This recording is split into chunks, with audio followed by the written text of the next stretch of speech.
Monday, Wednesday, Friday at certain hours. They have assured me that they can be flexible to meet those needs. We also saw some additional research from the state today that looked at the dates and times of days that people are most apt to go seek testing. And so we are really going to use that research and that data to drive our testing days and times offered. And so we will be happy to follow up with Mr. Legg and talk about the needs that you are hearing anecdotally to make sure that not only CHA providing testing firsthand, but our partners at Atrium and then also through StarMed are able to meet all of the testing needs that we have. Good. We're starting to get a large quantity of the rapid test in from the state, but we hadn't been authorized to start using them yet. But I don't know how the rapid test compares with the one Atrium and you guys do. Are they as reliable, or is it just kind of a hit and miss? What are your thoughts on that?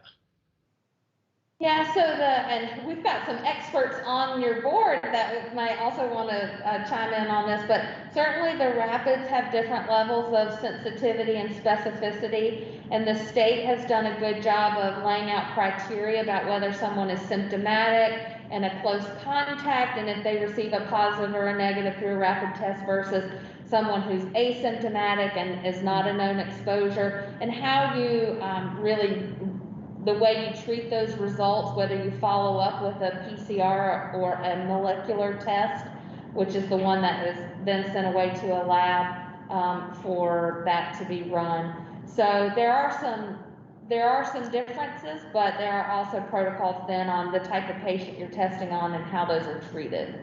Okay. I basically just want to find a way to get you more money. Well, thank you. We'll take it. And I don't know. I want to get it for you. Yeah, and I don't know if Dr. Hagler wants to speak to any of that as well as our infectious disease expert. Yeah, the rapid testing is not as sensitive.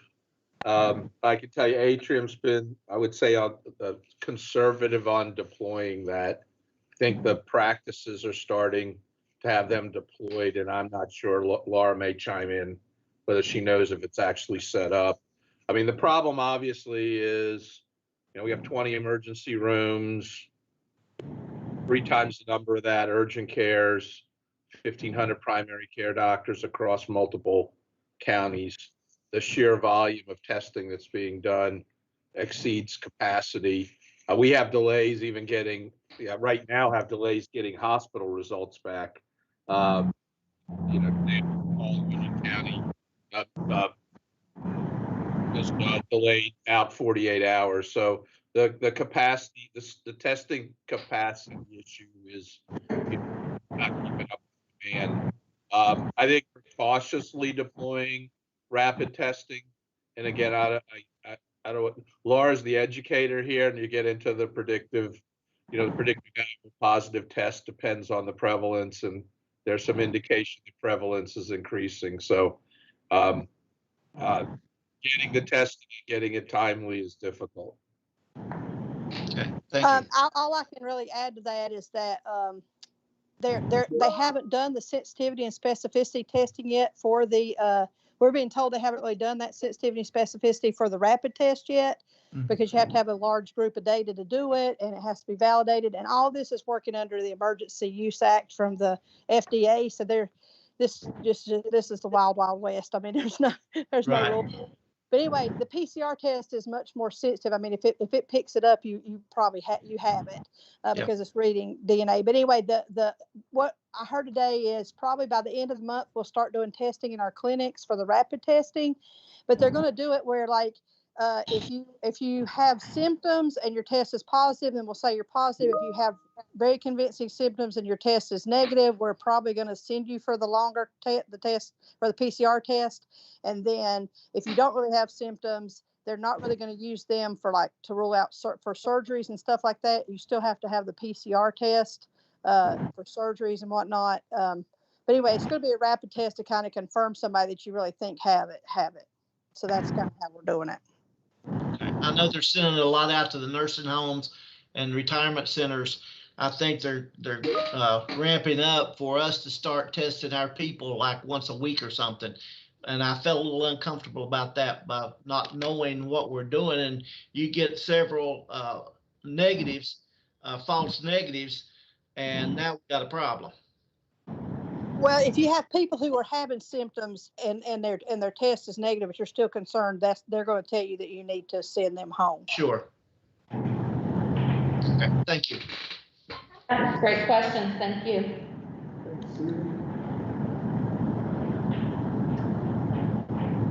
Sue, did you want to report on this variance report as well? No, the variance report and the CHA report are the backup to the snapshot. So just to talk about the snapshot and have those for additional backup if anybody would like to look at more detailed information. So, are there any more questions for Sue? Okay, if not, thank you, Sue, and we'll have you back in a few minutes. So we'll go to Ms. Jamie Woody. Jamie, let me reshare my screen here. I'm sorry. One moment.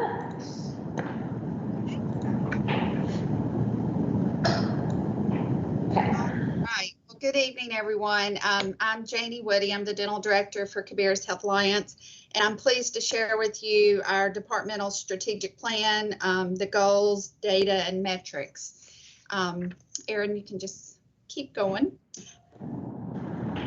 All right, so just a little, for those of you who are maybe newer board members, just to give you a brief overview, we've got 2 fixed locations, one in Concord, that's a 12 clinic room, and then our home office in Kannapolis, we have a 6 clinic room there.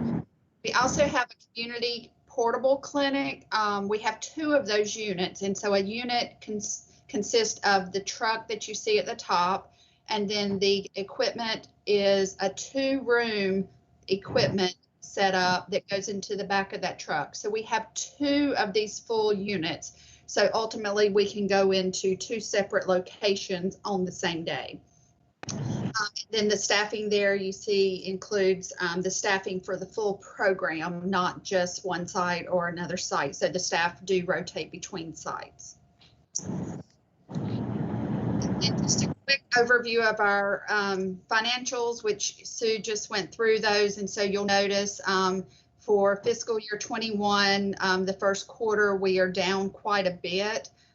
Patient visits. So again, that is directly related to COVID and the decrease of the services that we had early on in COVID. So we're going to talk next about how COVID has impacted our program. Go to the next.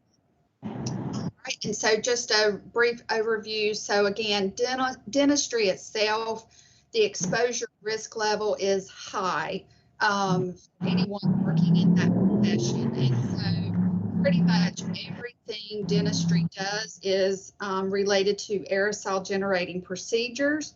And so even doing those on well patients through the screenings that we do and trying to rule out anyone who is symptomatic from coming in, again, the exposure risk level is high there.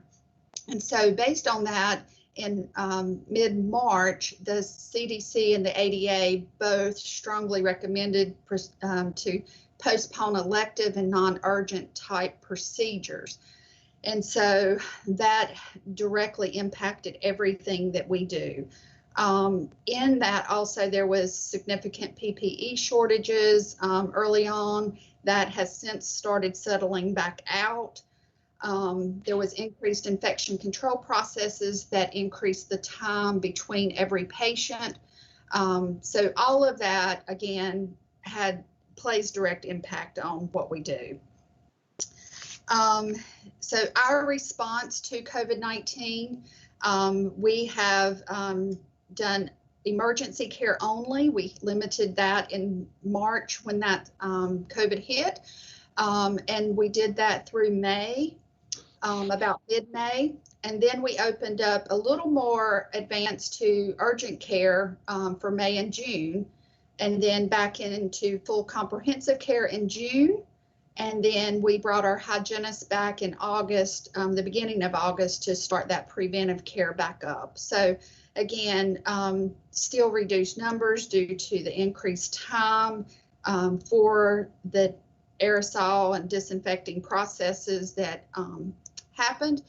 The other biggest impact has been that our community services was halted due to the school closure. So having the schools doing virtual learning has really impacted our community side of our program.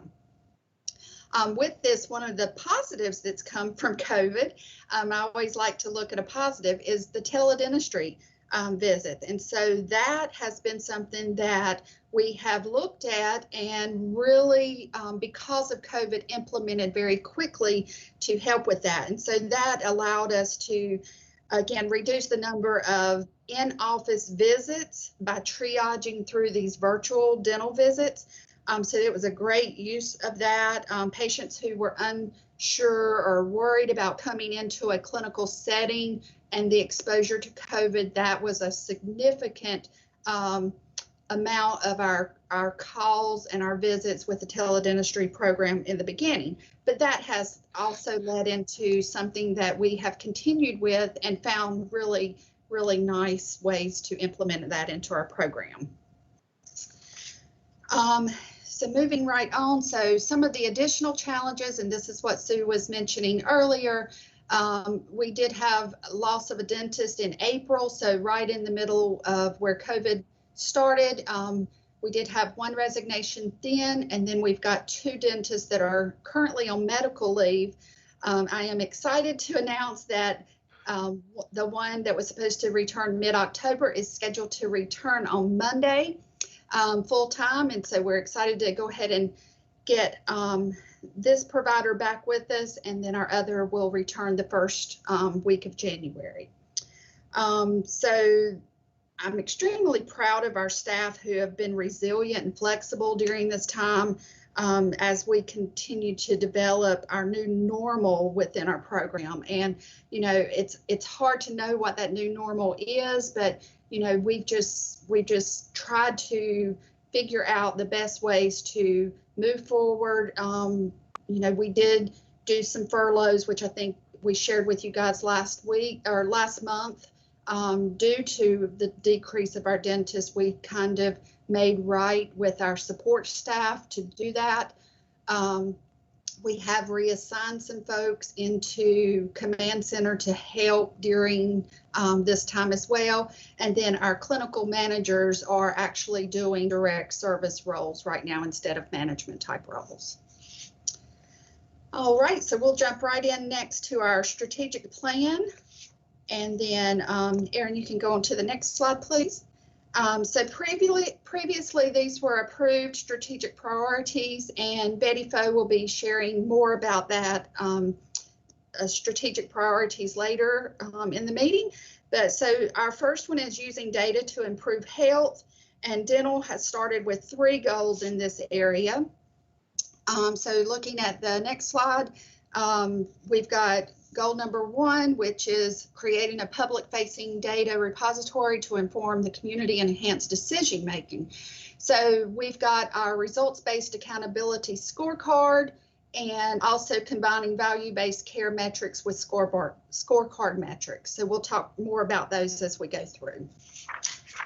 All right, and then next slide, please. So our goal 2 is using an equity lens for data collection, the analysis and dissemination.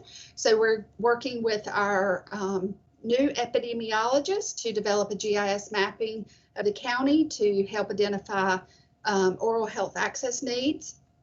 And then doing the data integration to enhance program department collaboration. So we're going to do a lot of cross-departmental work around some of these action steps.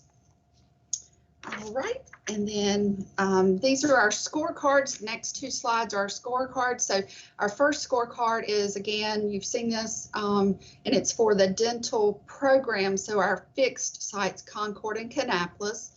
And then the next slide will show you the one that is for our community dental program. All right, and we'll move right through those.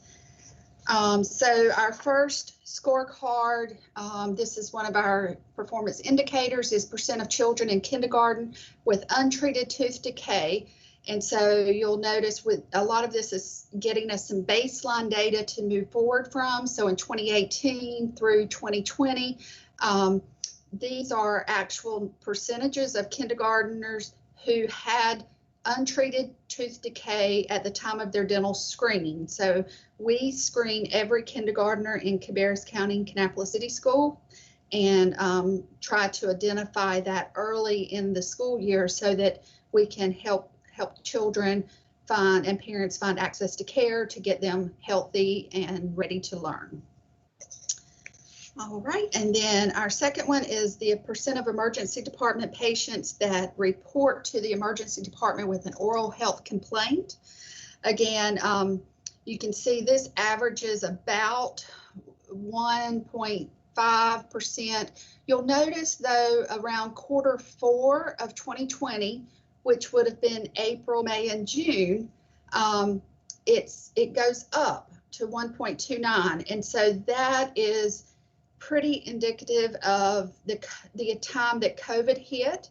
A lot of dental practices were closed during that time, and so I found that was very interesting that is when the spike for emergency department oral health concerns went up. All right, and then looking at the next one, again, this is our budget. So this gives you a history, and then you'll notice in 2020, we had that significant downfall. Again, going into Q3, we were looking really good, and then Q4 just really did a major work on us as a program. Having everything shut down, having schools closed, and so we were very much directly impacted during that time. All right, and then going to the next slide. So these go into our performance measures. So the percent of patients with untreated tooth decay at their initial exam visit. So this is something we just started tracking in Q2 of 2020. And this is considered our prevalence of caries. So when they come for their comprehensive exam or their periodic exams, do they have untreated tooth decay at that exam visit? And so we're trying to start tracking this so that we can see, are our efforts working to improve patient health outcomes? And so our goal is to see this level out and then start to decrease as our efforts go into doing more around individual patient outcomes. All right, and then the next performance management goal there is number of kindergartners with screenings. And so you'll notice again, there was an uptick in the total number of children screened in Cabarrus County and Kannapolis City. So that's always a positive thing to see that number of screenings going up. And then following that is our number of kindergartners with caries. So again, you see that spike in the middle. Again, that is a little bit indicative of some things in the county as far as there has been that 0 to 5 population that has had less access to care over the last year to 2 years again. And so that has a direct impact on those children starting kindergarten with active caries.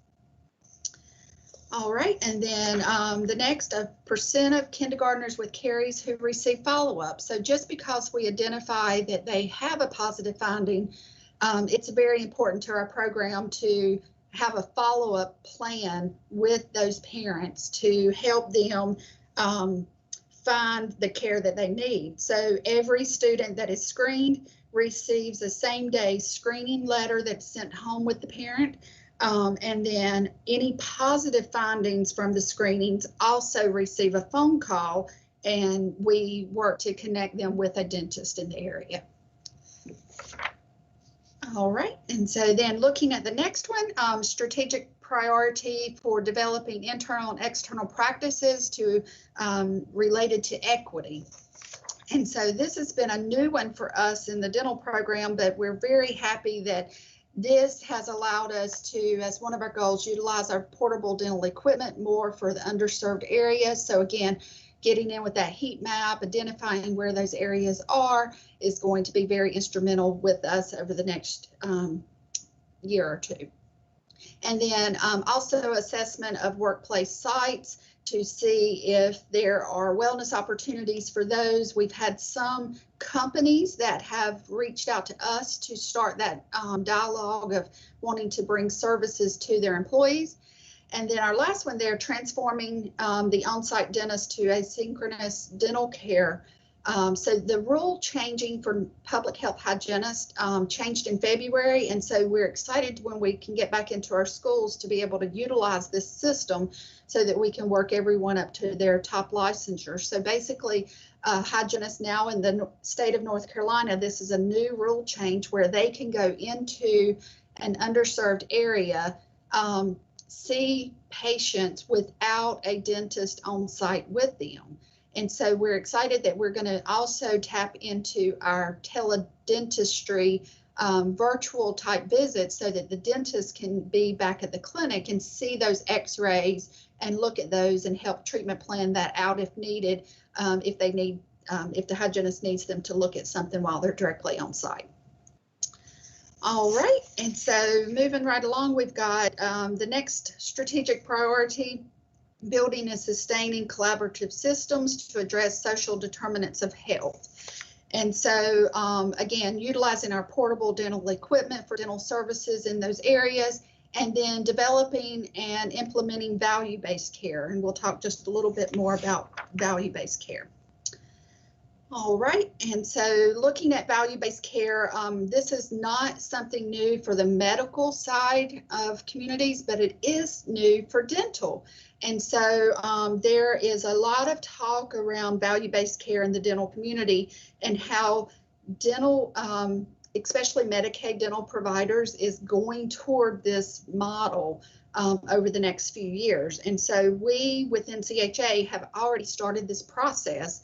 And dental services have traditionally been reimbursed as a fee for service, but value-based care really focuses on the health outcome of the individual rather than just all patients receiving the same care regardless of their need. So looking at that next slide, it takes everything working together to make this work. So identifying a person's caries risk based off of an assessment, using self-management goals, doing different recare intervals based on their caries risk, not necessarily what the insurance may pay, but what is the best for that individual patient. So it's going to take all of those things working together to make this happen. And so the next slide will show you a little bit about what we at CHA Dental has already implemented. And you'll notice some of these were just as current as August. So we're really in the very early stages of this. But this has been a challenge, as you can imagine, with COVID happening, and then it kind of slowed us down a little bit. But we're excited that our staff is really picking up and taking the training and knowledge, and we're starting to implement that. So you can see we've done the caries prevalence. There, the caries risk assessment, self-management goals. We've got a disease management guide and a chairside guide. And so the next slide will show you, so what do we do with all that information? So we know their prevalence of caries.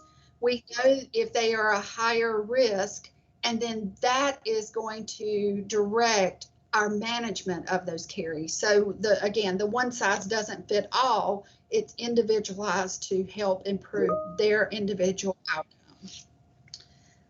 All right, and then moving right along, we've got the next strategic priority, and it's around capacity, culture, and practices. And again, taking into teledentistry, that is going to really increase the number of patients that we see virtually, and then helping to implement that within our agency. All right, so that's a quick snapshot of a lot of information. So if there's any questions, I'll be glad to talk through those.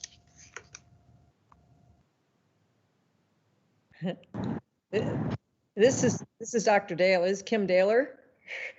Yes, Dr. Taylor.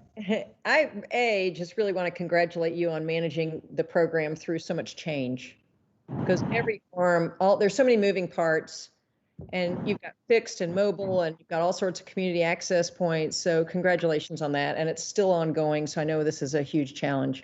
So, and the second part is also just the way that you've taken teledentistry and you've also attached it to the newest application or availability of hygienists and expanded function staff. This is great. You know, I mean, it's very exciting. It's very exciting. And so one of the things on teledentistry, in terms of reimbursement, is that forecasted to continue at the current pace, or do you know? So we are hearing very positive things from the state that they are going to keep reimbursing that, as well as the silver diamine fluoride, which has been opened up for reimbursement for all ages. And so there is a really big push right now through the state and UNC Chapel Hill, Dr. Tim Wright and his team. They are really promoting and showing the positive reasons behind that, and how that all of those things should be long lasting and not just for COVID. So we're very, very hopeful. Okay. And in terms of the screening, so a lot of your metrics are based on getting the early screening results in the new year. How are you negotiating all of the potential barriers just placed by the school inconsistencies and access to the population? Yeah, so that has definitely taken, again, a huge impact on us. We are holding till January to see kind of where we are with that, with the school systems, and then starting those conversations again based on that after January. You know, we are part of a Duke Endowment grant program also that's on school-based care. And that is the biggest thing that we are hearing from across the state in North Carolina and South Carolina of the participants, is that, you know, just figuring out how we can go back into schools. Is it that we can access children at a different location than just at the school?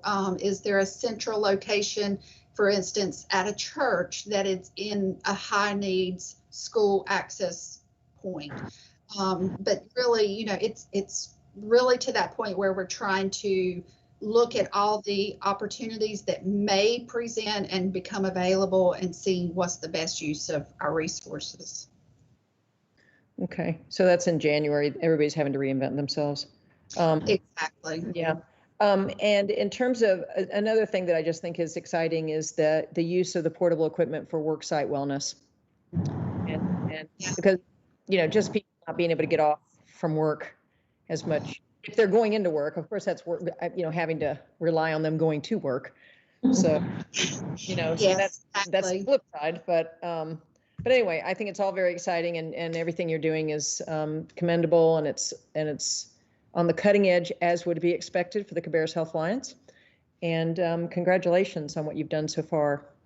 I know it's hard to see the congratulations with the numbers the way they are, but you really, you know, it's a lot of good stuff. Thank you. I appreciate that. If I could just jump in there and build on what Dr. Daler just said too, you know, our whole agency has been challenged, as all of us are in our work sites, with how to make adjustments with COVID, but probably the program that has had to really be flexible the most has been dental, and Janie has just done a wonderful job of staying calm and cool under pressure and stress, and helping to stay, you know, visionary and trying to always adjust in ways that will most protect staff and get care out there to our community. So thank you, Janie. And I think Dr. Hagler, did you have Yeah, a question? I'm new to this. So just the revenue side, I presume is Medicaid fee for service. Is there state funding for some of these programs, or is it all, anything else is grant funded? So you're completely dependent on the revenue side from the dentists and the Yes, and if you don't have that, you don't have any money to offset the rest of the programs, correct? that is correct. We are all fee for service, so we are not state funded. We do apply and have received a few small grants, but it's very much dependent on our ability to function as a business. And is it Medicaid only, or do you have a sliding scale or some other way that you charge some of the people for the care? Yes, we see Medicaid, private insurance, and underinsured or no insurance. And we do offer a sliding fee scale for the uninsured based on income level and household. Okay, thank you. That's helpful. Okay. Any other questions for Jamie? Randy, are Okay. you still going outside of Cabarrus County, or is it, or are there, what services are? So we do serve clients from any county currently because we have had so many other counties that have limited, especially Medicaid providers. So we do serve surrounding counties as well.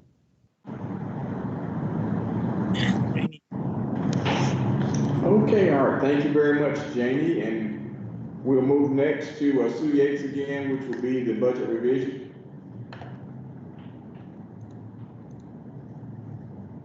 Sue, you are muted.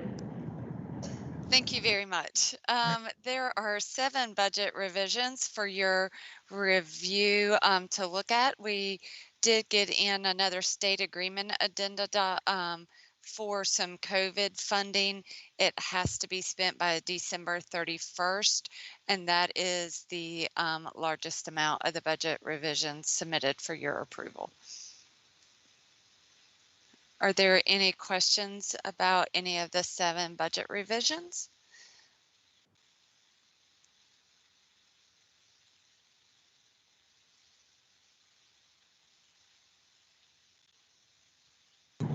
You were muted. Say that one more time. Okay.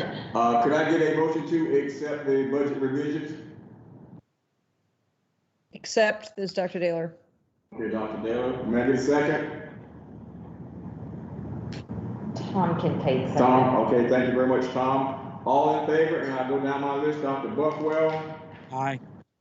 Okay, Dr. Daler. Aye. Dr. Pons. Aye. Dr. Hagler. Aye. Mark Spitz. Aye. Steve Morris. Tom Kincaid. Aye. And myself. Aye. Thank you very much. And we'll head to the next item, which will be the strategic goals. And that will be covered by Aaron and David. And actually, Miss Foe is going to take this and present to you this beautiful work. So Betty, take it away. Okay, good evening, everyone. Can everybody hear me? I'm trying to sit close as possible. Today I'm bringing to you a strategic plan update. This has been an extensive process. We have began it in January, had to put it on hold due to COVID, but we have picked right back up. So on the next slide, you are going to see the framework and process. I just want to give you a little bit of background as to why we have to do strategic planning, because it is a key component and it's the department's guide for action.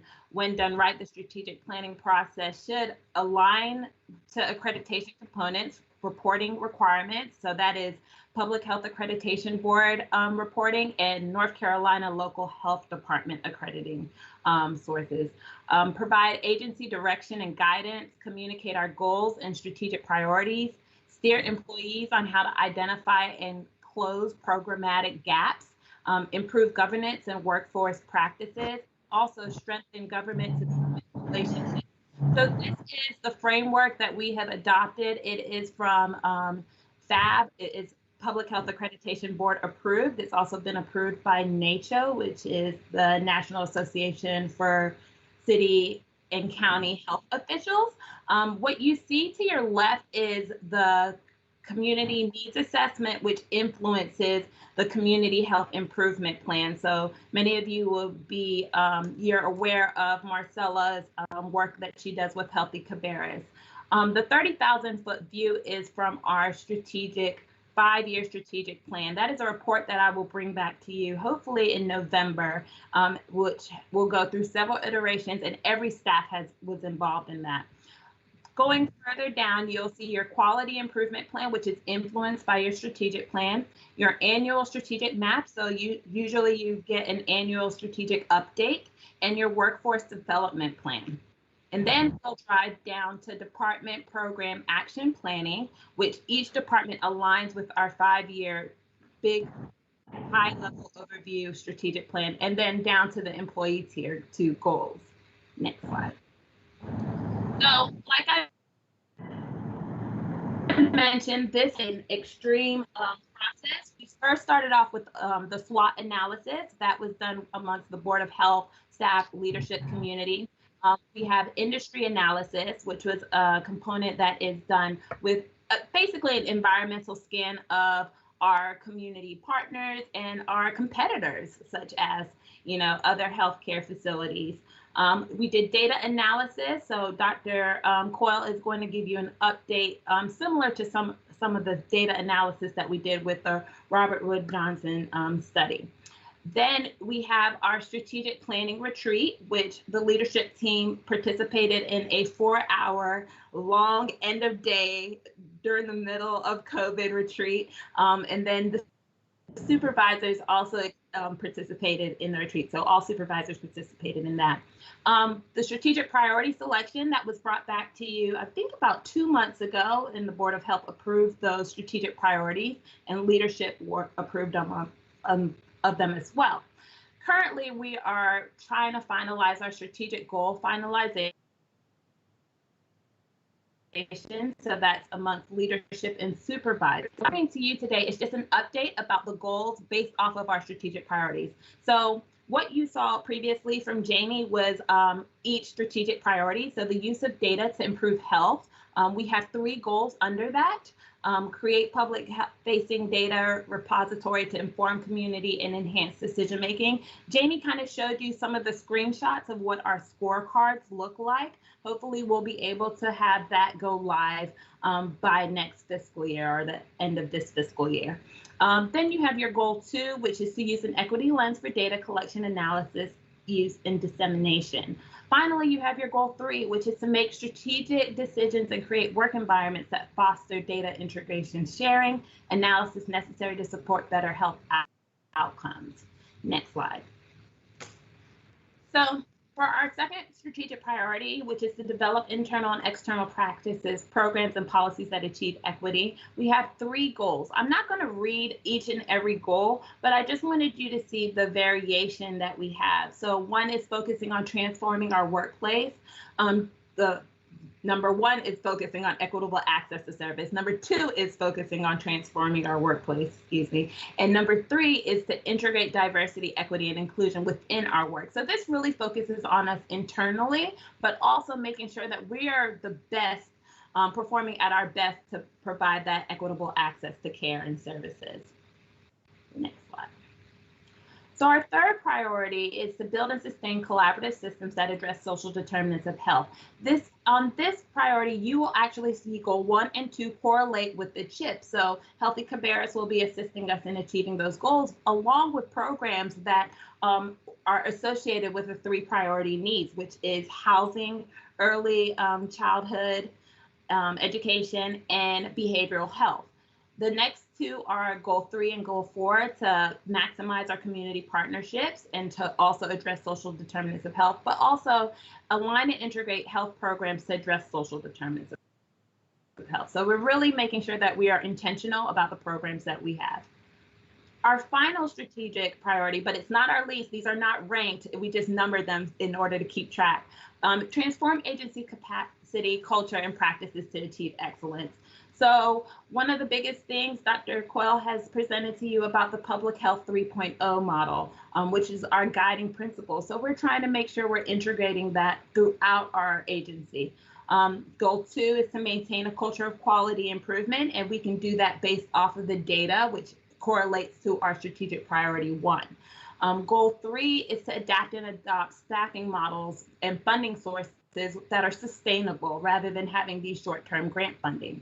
And goal 4 is to expand CHA capacity to include alternative service delivery. So as you saw, Janie's team has done an amazing job being the first strategic priority team to demonstrate their strategic priority and their alignment with goal 4 with telehealth. And then goal 5, enhance the existing workforce development plan, which I believe Dr. Cathcart will give you more details on soon to come. So going forward, you're going to see every department, when they present, they are going to use a similar template to what Janie has provided. And that way you can see that it is aligning with our strategic plan. Are there any questions? Okay. Well, I'll see you guys in November. Thanks, Betty. Okay. And I hope it was obvious to all of you that, you know, what Betty just went over is sort of, you know, what we're developing as the goals across the whole agency. And then Janie's presentation was showing you how she's taking those goals and having them apply to her area. And that's really our goal over this next year, to each month bring one of the departments here to the Board of Health to share the metrics that they are starting to track and their strategic plan that shows that we are really aligning the entire agency under one cohesive plan that's really going to help us move the health of the community in the positive direction. Okay. And I guess the health director's report is up next. Yeah, so I included in your packet a report that just highlights some of the main things that we have as successes for the month of September. I am not going to read through it. I'm just going to pull out a handful of things to draw your attention to now. Please look at the whole report if you haven't already, and reach out to me if you have any questions. Lots of activity under finance. We have already, just in the first quarter, received 7 grants for a total of nearly $800,000 in awards. So really keeping active there to find those new and diversified funding sources. In our clinical services area, we had a special visit from the White House Office of National Drug Control Policy Director, Jim Carroll, who came along with Representative Richard Hudson to see our model program, our SUN program, headed up by Dr. Suda, and that is a program that provides medication-assisted therapy for substance-using pregnant women here in our clinic. Again, model program, health systems across the country trying to assure that they have capacities in place to care for substance use individuals. They also were able to see our syringe exchange program in action, and Marcella Beam, who's been working in a number of healthy community efforts, was able to update them on other programs related to substance use in the county, and they were very impressed with what they saw while they were here, and again saw us as a model for others. Our school health team has been really busy with, you know, adjusting to the changes as the schools are opening up in hybrid and various models, and has been working closely with Dr. Buckwell and his team and the Cabarrus School District's teams to assure that we are keeping kids and families safe as the schools are opening. In our COVID team, we as we've told you before, we were reassigning a lot of staff. And what we were really able to accomplish during September was getting sort of permanent staff established in the COVID response as our school nurses and our other communicable disease staff started returning to their normal jobs. Our big challenge, as we've already mentioned, will be finding the funding to maintain these teams from January to June, as it appears that our COVID pandemic, which is in month 6 or 7 now, is not necessarily showing a downward trend. In our healthy living programs, our WIC enrollment has increased, which is as we've gone to a sort of virtual model, and that increases the funding we receive, so we're excited about that. We have a couple of awards that we found out about or received during September. WIC was notified that we are a nominee and was honored on October 7th during the North Carolina Public Health Association meetings with a Child Health Recognition Award. And our Minority Diabetes Prevention Program was notified that we are the winner of the 2020 John Bodish Community Award, and that award will be honored on November 13th of this year. And the other award, well, actually that's in October, so I'll tell you guys about that next month. We held our proclamation signing for our racism proclamation, and that video is now posted if you'd like to watch that. The link is in your summary. And on that day, Mr. Mack also came and spent an hour walking around with me to say hello to the staff, to thank them for their efforts and just chat with them. And I have to say, it was so well received. So many of the staff reached out afterwards with emails and thanking us that the Board of Health, the very important and busy Board of Health members took time to come and do that, that we thought it might be nice if we could have each Board of Health member do that just once a year, to come and walk around for an hour. Perhaps we could do it either right before the board meeting or just whatever day of the week is convenient for you. So I'm going to be reaching out in the next No, I work in the prison system. Ask if we can get each of you I've worked in potentially public health. sign up for this. Is someone trying to say something?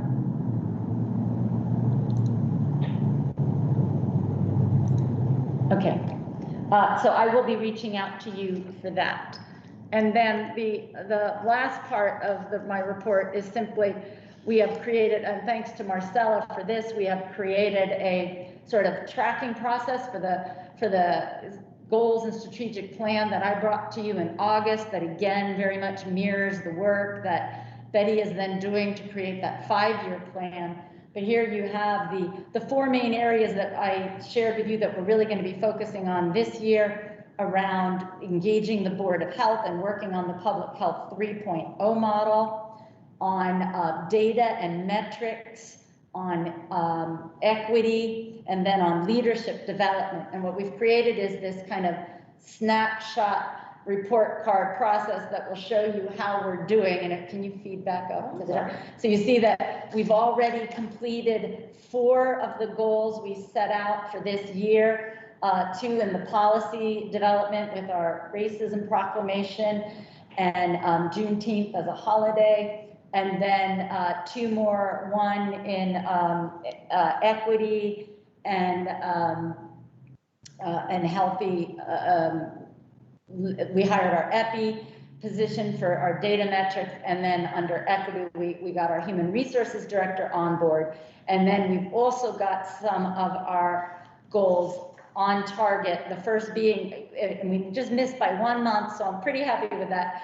Our intent was to start to come to the Board of Health with our metrics and strategic plans from each area by September. Well, we missed September, but we got here in October with dental, and so going to be able to stay right on target. Betty helped us develop the calendar for the whole year to make sure we're getting those metrics in place so that we can show you the progress we're making and then measure the outcomes we're achieving.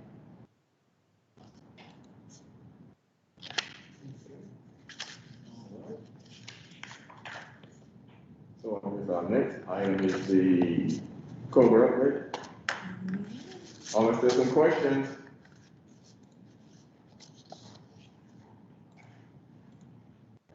If there are no questions on her director's report, then we'll move to the COVID update.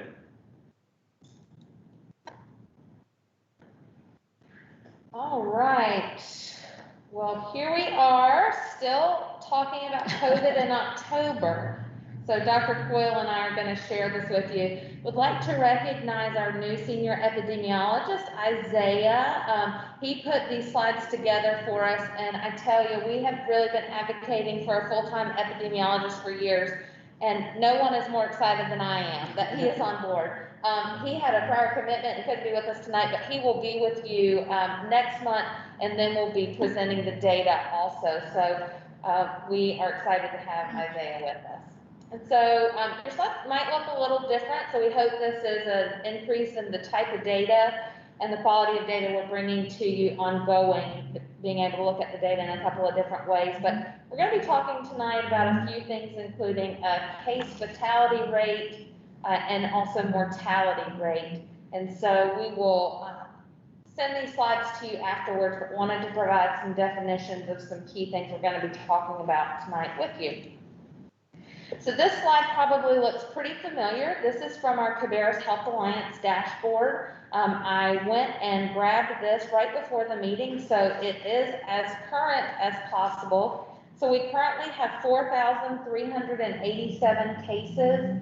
You can see the yellow line, that is our 7-day rolling average of cases. So that really helps us to understand, are we seeing an increase? Are we flattening? Are we seeing a decrease? And so here you can see, if you look at around the September 21st date, we had 47 cases. These numbers are the dates that specimens were collected, so someone had a test done. And you can see we appear to have had a late Labor Day increase there, and we've gone back down. We hope to continue to see the trend down, but some of the other models that we're going to talk about this evening may show otherwise. Including this one. So this is a lot like the slide before, but it's showing you all the way since the very beginning of our very first case of COVID on the 11th of March. And so what you'll see if you kind of look at this is what you saw on the previous slide is this kind of almost sinus wave of we get a surge, and then some of our cases slow down a little bit, and then we get a surge, and then they drop down again, and then sort of another surge. And one of the analytic strategies that Isaiah has shared with us is that allows you to predict as you look at those surge and then slower periods and then more surge. It allows us to sort of predict what's going to happen into the next couple of months. And so you may have noticed that the state is starting to see a real uptick in cases, which we have not yet. We were still kind of holding steady, but because of this kind of surge and wane kind of pattern that we've seen, the model does predict that we are going to kick up here in Cabarrus County like the state has. So that's not great news, as we keep hoping when we start to see that downhill drop in cases that will continue going in that direction. But again, because of that, we've been sort of always ticking back up, that does predict that, especially with the colder months and flu season, that we are likely going to be ticking up again. So as Aaron already shared, we have 4,300 cases. We're up to 83 deaths. We've had a number of deaths over the past month, which has caused our case fatality rate to climb up a little. Our case fatality rate was 1.62% in September, which was a little, just slightly below the North Carolina case fatality rate, but it did increase some. It is now sitting at 1.94%. So just over the past couple of weeks, our case fatality rate, which, so again, that's of the cases, what percent of the people who develop COVID die? And you'll see that it remains low. It's under 2%. But it's creeping up a little bit, which is an indication probably of the spread going back into older populations. When we first had COVID, a lot of our folks were older, and then as we opened up, as we lifted the stay-at-home orders, it was more young people that go out and then they get infected, but then they take their infections and start infecting the older populations again. And so you see that sort of swing back into the older population, which is probably kicking up our fatality rate a bit. And so this just summarizes that we had a major peak in June and July, but we continue to see that those surges and our case fatality rate has been creeping up a little. So we have tracked our COVID-19 cases by race since very early on. So this is another way to look at our cases and how they are identified in various races amongst our active cases. And so you can see predominantly the 56% in our white or Caucasian population here. I think what we also want to talk about is where we're seeing perhaps trends in populations. And we've talked about this at previous meetings, how it's been really important for us to understand the spread in our community so that we can change our outreach and education efforts, as prevention is such an important piece of slowing the spread of COVID-19. So this shows our cases in our Hispanic or Latino community. And of course, October is very little data for October because we're not all the way through there. But this trend also looks to continue. So we will continue not only ourselves providing education and prevention to this community, but also working with our partners to do so as well. So when Mr. Kincaid talked about testing and making sure testing was available, this is the type of data that helps us to make sure we are reaching the right parts of our community. Yeah, so we haven't really seen, about 19% of our cases are in the African American community, and that is about the same percentage of African Americans in our whole population. So even though across the country they've been seeing higher rates in African Americans, we're not necessarily seeing that in the county. Where we are seeing disproportionate impact is in the number of Latinos who are contracting COVID as compared to the percent of the population. All right, so when we look at cases by age group, of course, this is an important piece to be looking at right now, especially with school reopening considerations. So you can see here our 18 to 35 age bracket really continues to be one of our areas of concern, as does the 36 to 53. So internally we talk about, that working age group, but also individuals who may be going out and being in public. Being social. Being a little more readily. So yeah. This really helps emphasize that, because while, in June, we opened up the state at the end of May, and then look how in June and July, you get the even high, the surge in all age groups, but really large surges in the younger population as young folks started to go out and socialize, that maybe a little more than they should have, and as the working population might start returning to work a little bit. So percent positive is an important metric, and one that we have also looked at for many, many months now. So you'll see here, this dates all the way back to the beginning of the pandemic in March. And our most recent percent positive data point is 5.5%. So we said early on, we really wanted to be at that 10% under, and then the state came out and said, no, we really want to be at 5% under. And so it's good to see that for Cabarrus County, back to really the beginning or middle of August, we've been at that 5 to 6% range. What I want to point out here, and again, I really appreciate Mr. Kincaid's question about testing capacity, are the numbers at the top of those bars. Those represent the number of tests completed for Cabarrus County residents in those weeks. So if you look at the most recent, so October 10th, that's the week beginning October 10th, there were 3,629 tests done. we've really been challenged by the state to ensure that 5% of the total population is being tested per month. And staying at this level, this 3,000 and above level, allows us to do that. So we will continue to work with our partners. We will continue to work with different vendors who have been approved to come into communities to ensure that that level of testing remains high.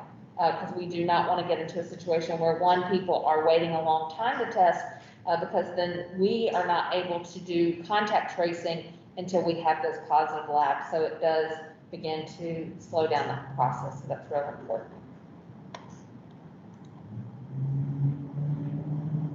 So here is some additional death-related information. This is actually available on the North Carolina Department of Health and Human Services website on the dashboard. You can search for any county in North Carolina, and they've had this available for some time now. So this shows you where our deaths are concerned, and what race, what age groups, ethnicity, gender, those are represented here. And so again, this is updated regularly and available for anyone to look at as well. Yeah, so we've had 83 deaths so far in the county, and so you'll see 60% of those deaths are in those 75 and older, and another 23% in the 65 to 74-year-old age group. So, you know, as we know, again, very similar to the whole country, it is our older individuals who have other comorbidities that are most likely to get severely infected to the point of them dying. And this is a somewhat complicated slide, but it helps you look at what our case fatality rate is, specifically in those who are in either long-term care or congregate settings. So while you saw that our case fatality rate is less than 2% for, you know, across the whole population, the percent of folks with COVID who die, who are in long-term care facilities, is all the way up at 13.3%. So really those in these sort of congregate settings and older in age, much more likely to be at risk of dying. And so that makes up 63.8% of the total deaths. So, you know, a little more than 60% of the deaths in our county have been in folks who reside in a long-term care congregate setting. Again, just demonstrating that really does increase the risk when we're looking at that particular population. So another interesting point is that our case fatality rate does not appear to be higher in our African American population or our Hispanic Latino population. It's actually a little bit lower in those populations compared to the white population.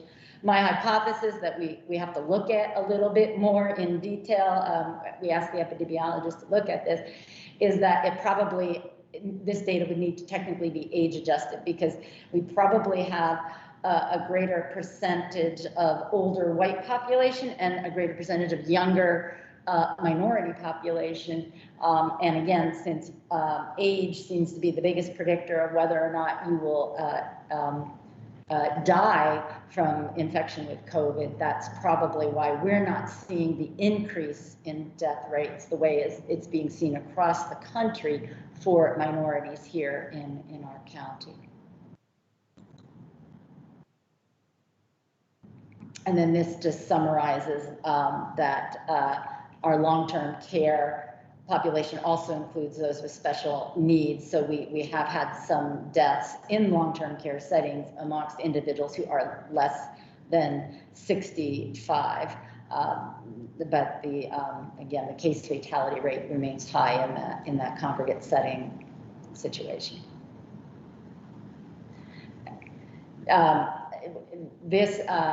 What this is showing you is, the cases is in yellow, so the total cases. Gray shows you the recovery of folks, and then red shows you those who have died and when we have seen those temporally since the beginning of March. And what you see is that about 88% of our cases are now in a recovered phase. It's the active phase is there in blue, which are those people who've only been infected in the past couple of weeks. And we are now at a prevalence of about 2% of our residents have been infected with COVID. So here you can also see zip code data. So this is something that we update not only on our dashboard, but the Department of Health and Human Services at the state level also has information. And so if you look at the zip codes of 28025 and then 28027 make up a majority of our cases, and you can see where those are representing in the county. So when you think of our more densely populated areas, it begins to also support that we see and have seen more cases in those areas. Likewise, if you look at a heat map of all cases for Cabarrus County since the beginning of the pandemic to now, this also supports that. So the yellow being where more of the cases have been. And so these heat maps are something that we look at regularly and will continue to look at regularly, also so that we can continue to focus our prevention efforts and our testing efforts in those areas where we may be seeing additional need. And then these are just some summary items that Isaiah added. The mean age of COVID cases, 40 years old plus or minus 20, and then those infected with COVID-19 between March and October, 62% were between the ages of 18 and 53. So where in the beginning of the pandemic, a lot of focus on the older population, which is certainly where we have seen a majority of the deaths, but in reality, more than half of our cases are in that 53 and under range. Any questions, comments, discussion points regarding COVID?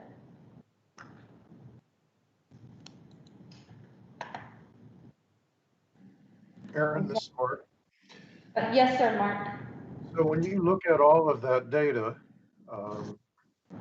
what are your conclusions? Where are the areas where more work needs to be done? Are there implications in the data for actions that should be taken? Yeah, I think a couple of things that stand out are really focusing on reaching the Latino population with our messages, since they do have disproportionate share of the infections. And so we have been looking at how to get some of our testing out into areas where we are reaching more of them. We're also working with our staff to get messages out in culturally appropriate ways to that population, and let them know about the importance of testing and then isolating and quarantine. I think the other thing is around our prevention efforts, in that it really appears to be the younger age groups who are perpetuating or potentially carrying on or creating the surges. So the more we can keep emphasizing and getting word out to the younger age groups that, yeah, they may not get very sick and they may recover fairly quickly, but they are then seeding the infection amongst their older relatives or contacts, and potentially creating propagation of the pandemic and putting those individuals at risk. So it's helping us craft what the messages are that we're trying to get out there with, and where we're targeting our efforts at testing to try to keep things under control. Yeah, and I would agree, and I would say one of the things that we continue to really stress is the importance of quick notification of individuals of their lab result. Sometimes they know of their lab result before we call them, but oftentimes we are the first point of contact for them to know that they're positive, and so then quickly investigating that case and then identifying those close contacts. So that really does continue to be a key piece of the work that the team is doing here, and being able to contact those individuals that we receive those lab results same day And so the team is really proud that they're able to stay on top of that, and they've developed a schedule in which weekends are continuing, but are continuing in a rotation format, so we make sure that staff are not burning out and are able to stay well rested. So, great Are question. you doing anything for long-term care facilities to try to protect another surge like we had in the beginning? I know y'all came out one time and tested our guys, and that was wonderful because that gave me a baseline, but it's been quite a long time now. What's the possibility of getting my staff and residents retested?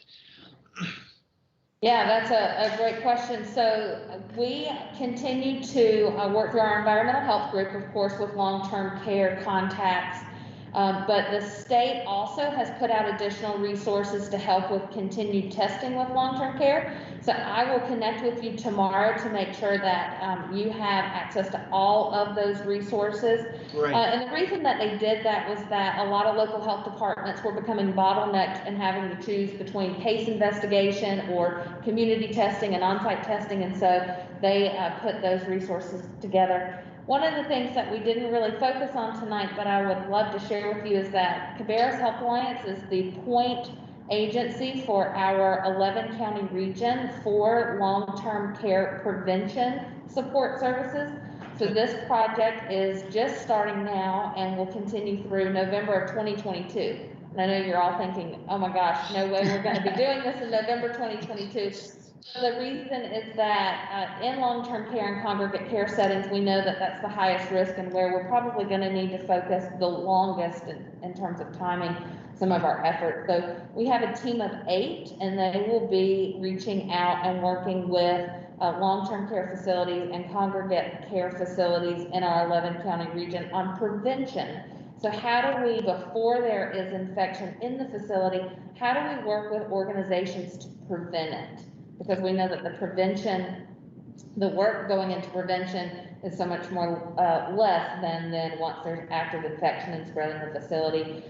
So excited about that. We'll bring you an update on that, perhaps December or January, because that team, like I said, they went through their initial onboarding and training last week and are excited to hit the ground running as well. So very good. But I will connect with you tomorrow, Mr. Kincaid, and we'll make sure that if you want additional testing in your facility, or if any long-term care facility in Cabarrus County is watching tonight and would like that, please reach out and let's get you connected to those resources that are available. Awesome, thank you. Yes, sir. If I'm not here, just talk to Madison. Okay, yes, sir. Any other questions or comments? All right, well, big thank you to Steve Morris and to Dr. Buckwell, who continue to join our local leaders calls every single week to look at this data. Really could not do it without the fantastic leadership in all of our municipalities and our school systems. So really appreciate your continued support and dialogue there. And yeah, and this will just be a couple of minutes here since as we shared the county data with you for the COVID pandemic, I also want to share the county data that we have from a population health perspective for key metrics. Now, I shared, and this is lines again with, these are sort of the population health metrics that apply to the county in general. And then each month, as we have each of these program areas coming in, you'll see how the work they're doing is trying to move the needle on some of these county-wide metrics.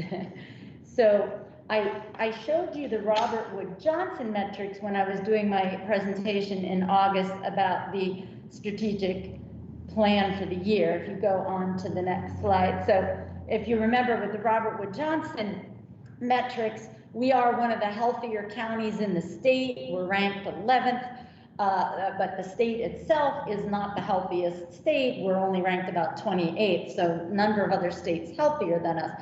So Robert Wood Johnson ranks all of the counties across the country. There are over 3,100 counties in the country. And so if you are a top 10%, a top decile county, then that means you are one of the top 310 healthiest counties. And that's really where I want CHA to work to help in partnership with others to move us to where we would be in that top 10% of healthy counties. This is color coded for you to show you how we're doing it, getting there. So these are the metrics that are included with Robert Wood Johnson that they measured all the counties on. If Cabarrus County is color coded green, it means we are already for that metric in the top 10%. If it is color coded yellow, it means we aren't in the top 10%, but we are better than the state for that particular metric. And if it's red, it means we're actually doing worse than the state on that particular metric. So what you see in this first series of metrics is that we have no green. So we did not hit top 10% for any metrics. And as we work throughout the next couple of years, the intention and our plan is that we're going to be able to come back to you with a report card that starts to have some green in it. You will notice that there's a little bit of red, and I draw your attention to the areas where we are doing even a little worse than the state is around adult obesity, physical inactivity, and excessive drinking, which all relate to health behaviors. And thus why I felt it was so important that we start to increase our activity within the healthy living realm, and why that was one of the main goals.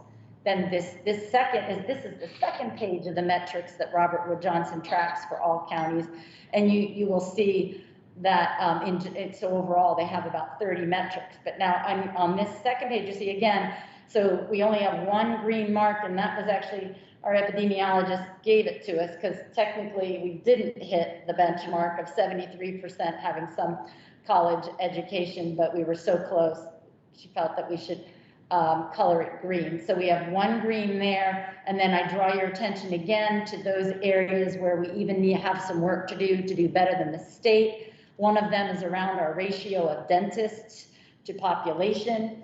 And thus the importance of our dental program, especially for reaching low-income folks.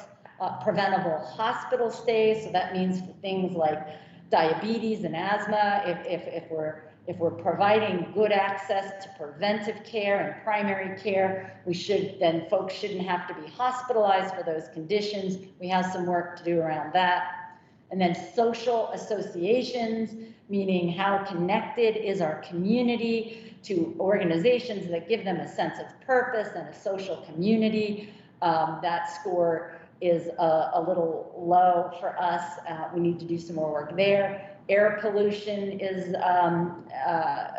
another metric we need to improve on. Again, likely because we've got, a major highway cutting right through the county, putting out a lot of diesel, particulate matter and that. So gonna need to do some work there. And then this metric of people driving alone and long commutes to work, again, as a community near Charlotte, likely many of our folks are commuting 20, 30 miles a day to get into work, possibly in the city. So that's the Robert Wood Johnson metrics.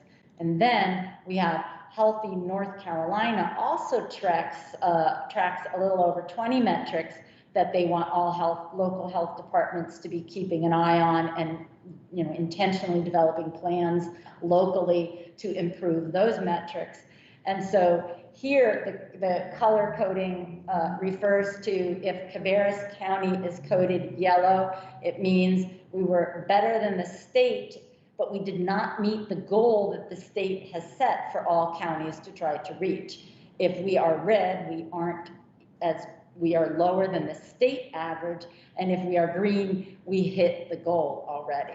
So on the good news side, we have primary care workforce. We have a good ratio of primary care physicians in this county to our population, and our infant mortality rate is very good. That's kind of an interesting point because we do have some equity issues there where infant mortality rates are higher in our minority populations, and that we will start highlighting in our equity work as we're looking at these metrics. And then again, two metrics where we are in the red are around the drug overdose deaths and excessive drinking. You see it come shining through again. So these sort of health behaviors and mental health issues and substance use. And that's why the work that we're doing through Healthy Cabarrus is around mental health and substance use disorder, as those are areas we need to make some improvements. So these metrics show you that we have some progress to make in our county. That's what we're going to be working on these next couple of years. And as I said, our plan is that these will start to evolve more towards green over time. And then each month, our programs will be showing you how the work they're doing is developing metrics in their areas that will ultimately help push these needles in the right direction. So do we have any questions about that and the health, the current health of the community?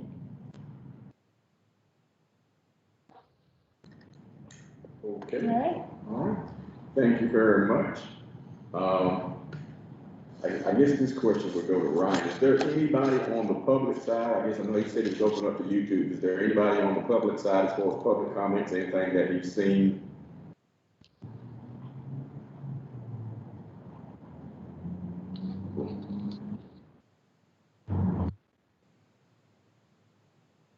Okay.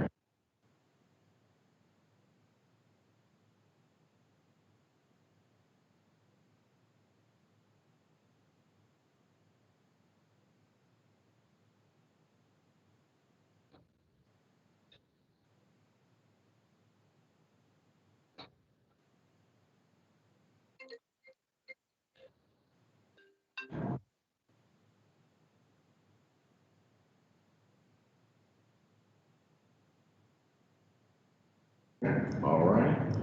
And as far as announcements, the only announcement that I have is, again, the visit that I had here, I actually enjoyed having the opportunity to go around and meet the employees of the associates.